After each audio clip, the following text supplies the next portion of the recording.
प्रेक्षकांनो, छोट्या वयोची मोठी स्वप्न या मालिकेचा 15 ऑगस्टचा भाग तुम्ही बघत आहात। तुम्हा सगळ्यांना स्वातंत्र्य दिनाच्या खूप खूप शुभेच्छा। सुरुवातीला आपण बघतोय इरा आणि बयोमध्ये वाद झालेला असतो। इरा त्या बयोला म्हणत असते तू मोठेपणा मिरवू नकोस वगैरे वगैरे, पण आता शुभमकर तिथे येऊन म्हणतात काय चाललंय तुमच्या बयो म्हणते बाबा मी इथे थांबते आज। आता शुभमकर म्हणतात त्या बर्निंग केससाठी म्हणतेस ना? बयो म्हणते हो बाबा, मला असं वाटतंय ना काहीतरी वेगळंच झालंय तिच्या बाबतीत। शुभमकर म्हणतात का, तुला असं का वाटतंय?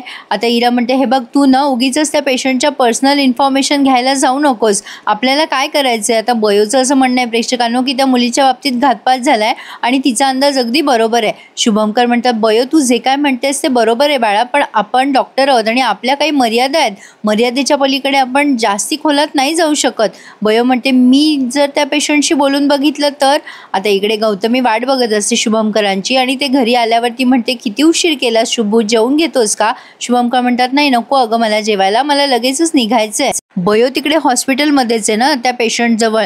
गौतमी म्हणते अच्छा ते बर्निंग पेशंट का, कशी आहे ती?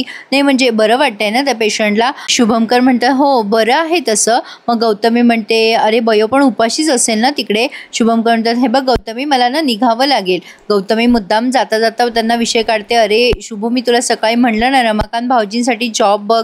आता शुभमकर म्हणतात हे बघ गौतमी, नोकरी करणं हा त्याचा पिंड नाहीये, तुला माहिती आहे ना तो गावाकडे कसं फिरायचा, बघेल मी, तू नको टेन्शन घेऊ। ही बरंच काही एक्सप्लेन करते त्यांना, अरे आपण सुमनसाठी एक करायला हवं वगैरे वगैरे। आणि आता ते शुभमकर गेला विचार करते काही झालं तरी रमाकांत भाऊजींना मी दवाखान्यात तिथे फिक्स करणार म्हणजे करणार। बयोचे अपडेट घ्यायला आपल्या चॅनलला सबस्क्राईब केलं तर बयोचे सगळे अपडेट मिळतील म्हणा गौतमीला।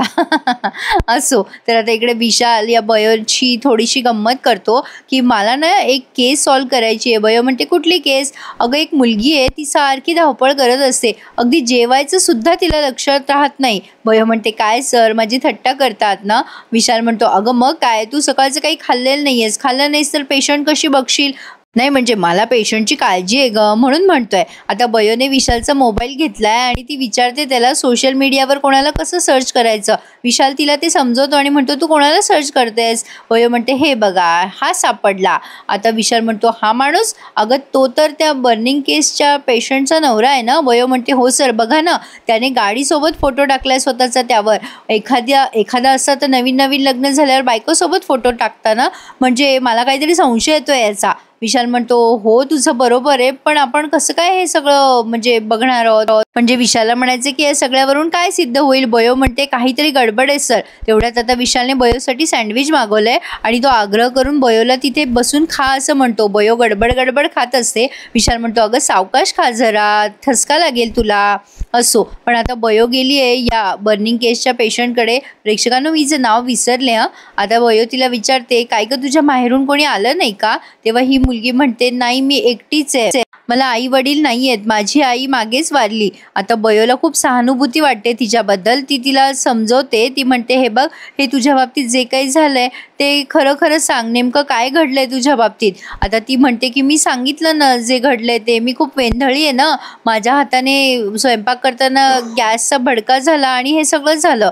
बयो म्हणते नाही तू जे बोलतेस ते खोटं आहे, काहीतरी वेगळं आहे, तू मला लहान बहीण समज हवं तर तुझी, आणि तुला तुझ्या आईची शपथ। असं बोलल्यानंतर ती मुलगी खूप इमोशनल होते आणि म्हणते खरंच सांगते हो मी तुम्हाला, पण हे बघा कोणाला सांगणार नाही ना तुम्ही? मग मी सांगते। आता हे सगळं ती खूप हळूहळू बोलते हा प्रेक्षकांनो, कारण तिला खूप प्रचंड वेदना होत आहेत या सगळ्याच्या। बयो तिला म्हणत असते हे बघ तुला सांगायला तर हवं ना मला, तू सांगितलंस तर बरं होईल। हे बघ तुला आईची शपथ दिली आहे मी, आई जरी आपल्यात नसली तरी आई ती आईच असते ना। आता ती हात असं लावते तिला जाताना आणि थांबायला सांगते आणि रडायला लागते बिचारी। बयो म्हणते काय झालं सांग ना?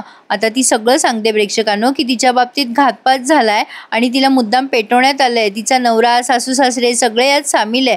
बयो ते सगळं ऐकते आणि बयोला खूप वाईट वाटतंय, तिचं हृदय पिळवटून गेलंय। अर्थातच प्रेक्षकांनो हे असलं काही भयंकर ऐकल्यावर कोणालाही त्रास होणारच। आता ती हे सगळं बोलतच असते तेवढ्या तिची सासू येते मुद्दाम आणि म्हणते माझी सून मला तिला भेटायचंय। आता त्या बयो चिडते त्यांच्यावर आणि म्हणते काय आरडाओरडा लावलाय, इथे हॉस्पिटल कळत नाही का तुम्हाला? असं आतमध्ये घुसतात का? पेशंट जवळ चला निघा। आता ती बाई खूप फोर्स करत असते, अहो मला माझ्या सुनेशी बोलू द्या, यांना धमकवायचं असतं ना त्या सुनेला। मग आता बयो त्यांना हाकलतेच कशी बशी, पण आता या पेशंटने या बयोला गळ घातली की कोणाला सांगू नकोस ही गोष्ट। असो आता तिच्या कोणाला तरी मारायला धमकी पण दिली आहे तिच्या नवऱ्याने आणि सासूने. आता शुभंकर म्हणतात, बयो तुझा अंदाज खरा निघाला तर. बयो म्हणते, बाबा बघा ना, तेव्हा जर शेजारचे वेळेत पोहोचले नसते तर त्या मुलीचं जीवाचं काय झालं असतं, आज ती इथे दिसली पण नसती आपल्याला. शुभंकर म्हणतात, अगं बयो पण आपण काय करणार आहोत आता यामध्ये. बयो म्हणते, बाबा मला असं वाटतं आपण तिला न्याय मिळवून द्यायला हवा. ती आता बरी होऊन घरी जरी गेली तरी ते लोक पुन्हा तिच्या बाबतीत असं करणार नाही, कशावरून. विशाल म्हणतो, हो तुझं बरोबर आहे, पण आपण काय करणार, कुठून सगळे प्रूफ आणणार आणि सिद्ध कसं करणार हे सगळं. बयो म्हणते, मी करेल सगळं सिद्ध, पण मला तुम्ही साथ द्या. आता शुभंकर म्हणतात, तुझं बरोबर आहे बयो, पण आपल्याला तिची संमती लागेल. अगं तिने जर सांगितलं की मला न्याय मिळवायचा आहे तरच आपण पुढे जाऊ ना, नाहीतर आपण काय करू शकू, सांग बरं मला. बयो म्हणते, मी बोलते तिच्याशी. शुभंकर म्हणतात, आज रात्री कुठलंच प्रेशर टाकू नकोस तिच्यावर, तिची कंडिशन आधीच क्रिटिकल आहे. आता असं ते चर्चा करून बाहेर निघतात तेव्हा त्या बाईचा नवरा आलाय आणि बयोला गळ घालतोय की प्लीज मला भेटू द्या, माझी बायको तिथे आतमध्ये एकटी आहे, ती माझ्याशिवाय राहू शकत नाही हो, तिला माझी खूप सवय झाली आहे, असं काय काय त्यांना इमोशनल ब्लॅकमेल करतो. पण बयोला त्याला बघितल्यावर एवढा संताप येतोय. आता ती त्याला ओरडते आणि म्हणते, तुम्हाला कळत नाही का पेशंटच्या जवळ जाऊ नये म्हणून. आता तुमची पेशंट तुम्ही आमच्या हवाली केली आहे ना, आम्ही घेतोय तिची काळजी. शुभंकरांना पण राग येतोय त्याचा, पण काय करणार, काही पुरावे नाहीत ना यांच्याकडे या माणसाच्या म्हणजे विरुद्ध. पण आता किती ड्रामा करतोय बघा ना, हा बायकोची काळजी असल्यासारखा आव आणतोय. शुभंकर म्हणतात, हे बघा तुमची पेशंट आमच्याकडे सेफ आहे, काळजी करू नका. तिला थोडं बरं वाटलं की आम्ही तुमची आणि तिची भेट घालवून देऊ, पण प्लीज तुम्ही आता त्यांना त्रास देऊ नका. बयो त्याच्याकडे रागानेच बघते. आता असं बोलून ते दोघं तिथून निघून जातात आणि हा मनात विचार करतो, कधी आता बायकोला भेटू आणि कधी तिला धमकी देऊ. असो, आता बयो आणि शुभंकरांमधला संवाद दाखवलाय. शुभंकर बयोला म्हणत असतात, बेटा तू डॉक्टर होणार आहेस, त्यामुळे तू तुझ्या रागावर कंट्रोल करायचं शिक. बयो म्हणते, हो बाबा बरोबर आहे तुमचं, त्या रुपालीला त्याने मारायचा प्रयत्न केला, हे कळल्यावर सुद्धा मी कशी शांत राहू. त्या पेशंटचं नाव रुपाली आहे प्रेक्षकांनो. शुभंकर म्हणतात, हे बघ बाळा, एका डॉक्टरला त्याचा राग नियंत्रित करायलाच हवा.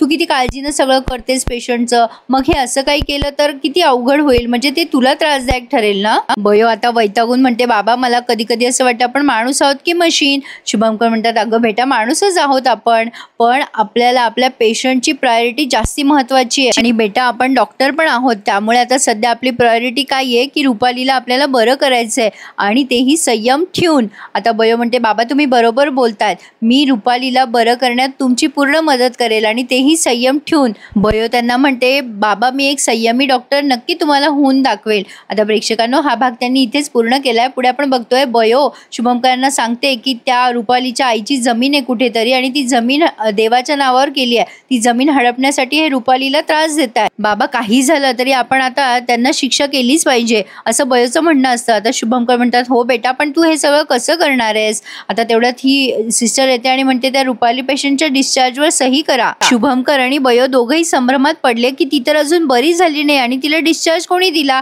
बघूयात प्रेक्षकांनो आता कोण मध्ये हस्तक्षेप करतंय. नक्की पोटे सरच असावेत असा अंदाज आहे. अंदाज काय खात्री आहे म्हणा ना. तर असा होता आजचा भाग. लाईक शेअर आणि सबस्क्राईब करायला विसरू नका.